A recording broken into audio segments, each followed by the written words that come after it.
Alrighty, so we do have a guidebook.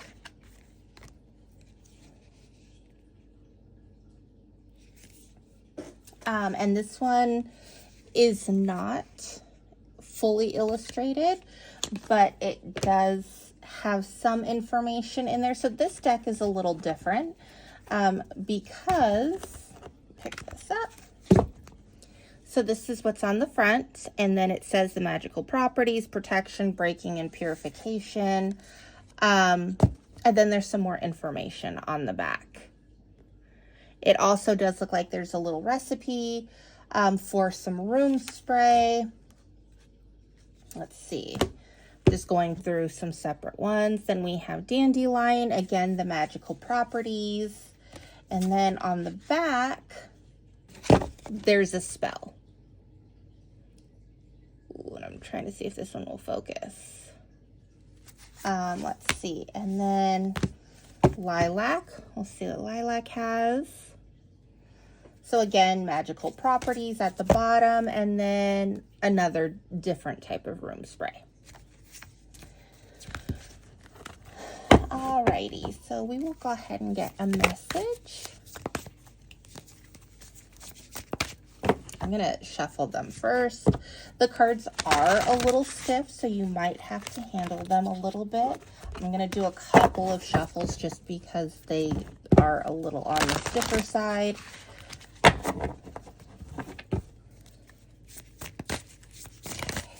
Let's see what comes out.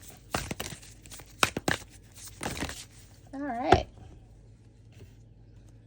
Put these away.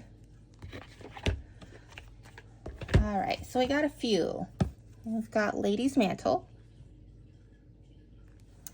And it looks like there's a ritual on the back of that card. Then we have Rosemary. And on the back of that card is a special charm you can make. Bee Palm. That one has a spell on the back. I'm gonna butcher this name, but Clondro. This one has a spell as well on the back. And then Sage. And on the back of this one is another spell.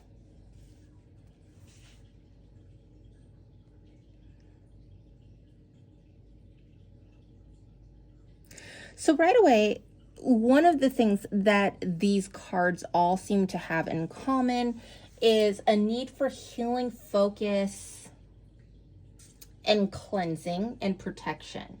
So if you are someone who's recently ended a relationship, Spirit is guiding you to take some time to heal, protect yourself from any potential hurt, by maybe abstaining from dating or engaging in any other activity with another person while you are going through the healing process. That could look like dating, it could look like casual dating, it could look like casual hookups, but there's a need to kind of focus on your healing and protecting yourself from getting hurt while you're healing.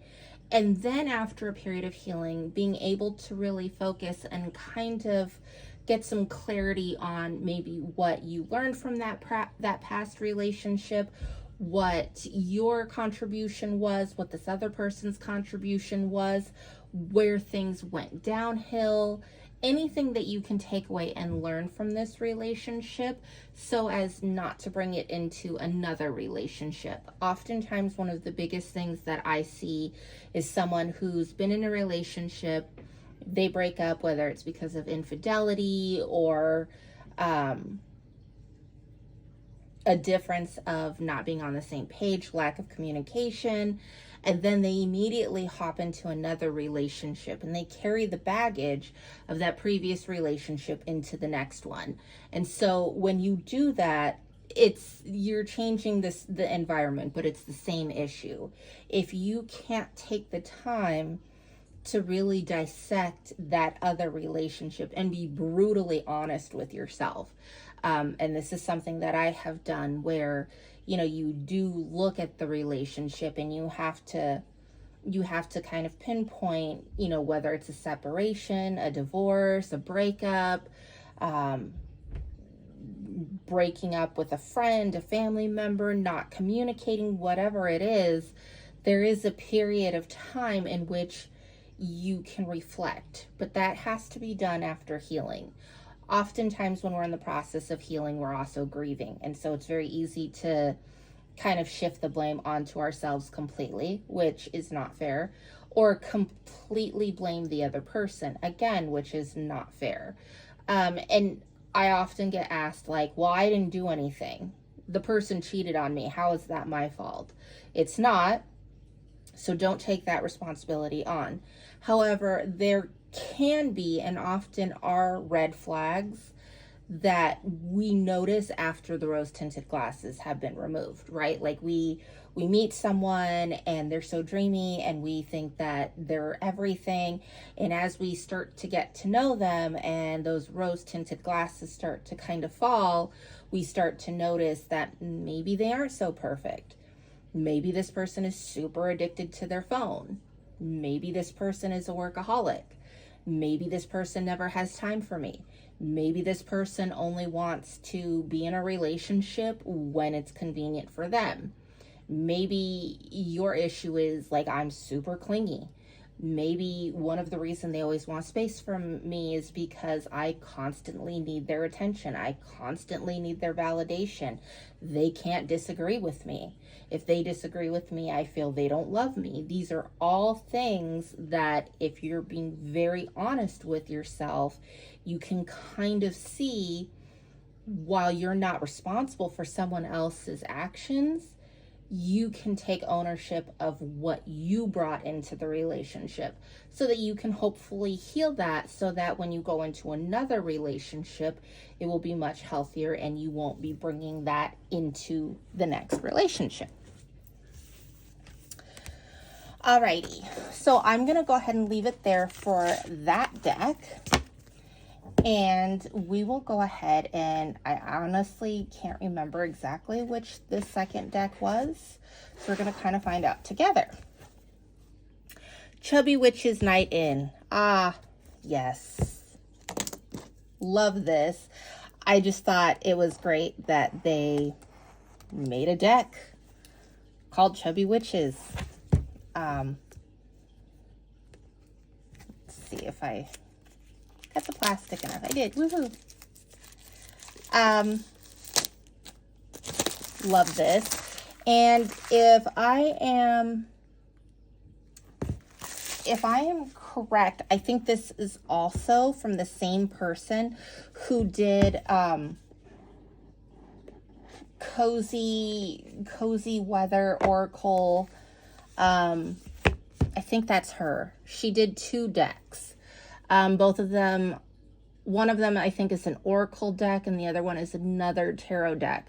And I would have to look up the other tarot deck, but I think they're very similar if it's the same artist that I'm thinking of.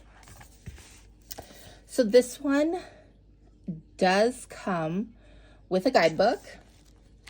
It's not fully illustrated, but it is illustrated and it does give some information. So super excited about that. I am going to look in the guidebook to see if it lists her other works.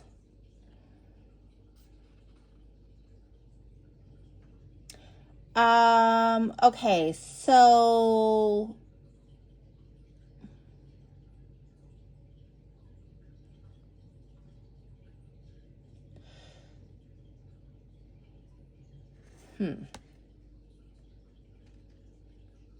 it doesn't say. Be Your Own Kind of Magic, I think, is one of them. And then the other one is, I think Be Your Own Kind of Magic is the Oracle deck. And it kind of has a fall vibe. I don't know why, but every time I see it, it's like fall vibe to me. And then there's also another tarot deck that goes with it. And so I was super excited when this deck came out because those of you who know me know I'm not petite. I'm not super thin. And so I just loved her artwork. I love this kind of embracing yourself, regardless of where you stand on, you know, chubby, fat, whatever, how you look at that, that's irrelevant. I think that it's always good to represent everybody from all walks of life, including, you know, different body shapes and stuff, because the truth of the matter is it's very easy for people to get on to the internet or social media and be like, well, you know, you wouldn't be fat if you didn't eat enough and exercised. That's true. However, that's not the case for a lot of people, and I feel like there's a level of acceptance that needs to happen. That's not to say that, you know, you should, you know, like, everyone has their preference and that's okay, but to make a general blanket statement that all you need is exercise and to not eat anything but a salad, that's so totally not true. I know lots of people who eat a salad or they don't eat anything for hours and they still can't lose weight.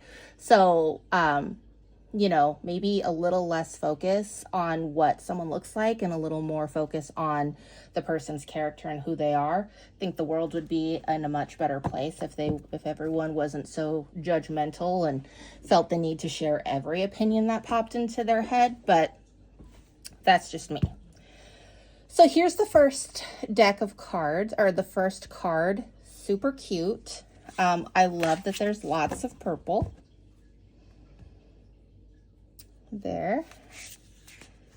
And then here's the other one.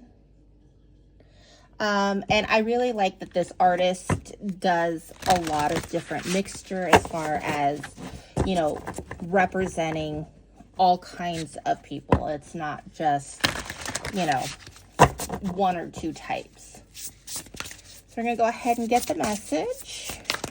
Oops.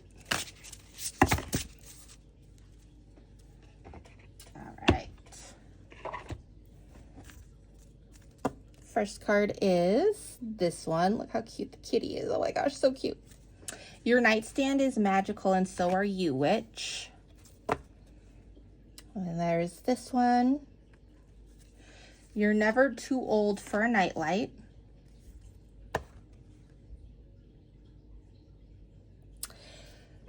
It's the cozy little things.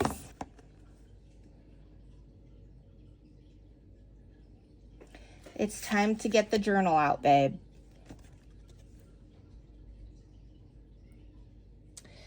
Some things just can't be put back together.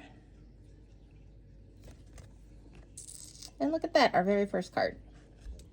A witch alone, not a lonely witch. Okay, so I could read this from a couple of different ways. I could read this from someone who maybe has gotten broken up with, or they're just going through a really difficult time. With some things just can't be put back together, this is 100% true. Now, I'm going to preface this by saying that not everyone has a deal breaker that is the same across the board. For some people, infidelity is a deal breaker. For some people, smoking is a deal breaker. For some, drug use is a deal breaker. And when I say drug use, I mean more of the like MJ stuff. I'm not talking about like the heavy, hard stuff. But there's kind of a sense of, you know, there's deal breakers for everyone. Some people, it's how much money you earn. Some people, it's where you take them out to eat on a first date. With that being said, there are times when a relationship may end or a situation may end and you contemplate whether or not this can be worked out. And so with this particular card, this is a reminder that for you, if this is your deal breaker, if your deal breaker is 100% infidelity and someone cheated on you and they come back and they're super remorseful and they're super sorry, you may be kind of wondering, like, is this really a deal breaker for me? And so this card is some things just can't be put back together. There are just some things that no matter how hard you try, no matter how hard you try and spin it, it just can't be worked on. It can't be worked through. This could be a situation at work. It could be a relationship. It could be a family member who talked crap about you. Whatever it is, it's kind of like that line in the sand has been drawn. This person has passed that line and there's no going back. And so with that being said, whatever this loss is, whatever can't be put back together, this is kind of the grieving process. There's going to be a time when you're feeling super low and super depressed, and that's when there's kind of that need to remember, like, your nightstand is magical and so are you. One person's view, one person's upset with you doesn't dictate how the rest of the world sees you. And going on into, it's the cozy little things, and you're never too old to have a nightlight. Cozy things, blankets. There's going to be times where you just want to sit in front of the TV with an ice cream, or you just want to sit in front of the TV in tears with your blanket and maybe your pet. And that's okay, because that's all part of the grieving process. Everyone grieves differently, but there's a need to comfort oneself when their emotions are in turmoil. The nightlight, I mean, if you're used to having someone that's going to, kind of be there at night with you for when you hear bumps in the middle of the night, that nightlight might become your best friend now that you're learning how to become a little more self-reliant, by yourself kind of energy. And it's time to journal out. This is the best option. If you're angry, if you're upset, there's going to be days where you feel like you are so badass, you don't even have to think about whatever happened. You've just got this all together. And then there are going to be days where you're super insecure, you're super sad, and like you're questioning everything about yourself. Those are the days to journal. Those are the days when you can really look at yourself and be like, oh my gosh, I need to love myself a little louder today. And that's okay as well. But at the end of the day, being by yourself, being alone, doesn't necessarily mean you're lonely. A lot of people enjoy their own comfort. A lot of people have discovered it's almost therapeutic to be by themselves than to be with someone. And that's not necessarily saying that they don't ever want to be with someone. It's just sometimes when you keep going on this cycle of dating the wrong person or having the wrong job, you kind of have to disengage from things for a while and kind of fix your perception, kind of grieve the losses, and then get back on that horse. And for some people, it's kind of like, I know I'm a toxic person right now. I don't want to enter into a relationship with someone else and be the reason why that person needs healing. And then for others, it could be, I know I'm not ready to trust right now, so I'm not going to enter into a relationship that's going to require trust, because I know that's not something I can give right now based on what happened to me in the past or whatever it is. And so I think that for anyone who is resonating with this, it's just really, really important to remember that you're worthy. This other person or this other situation's perception, whatever is going on, isn't a reflection of you as a person. Some things just don't last. And usually when they don't last, it's because something better is coming towards us. And so, like they say, when spirit closes one door, another door opens. So take solace in that. This isn't rejection on you, although it might feel like it is. It might feel very personal. It really isn't. And I think I'm going to go ahead and leave that there. Feel free to check out my link tree in the bio, and I will see you all in the next video.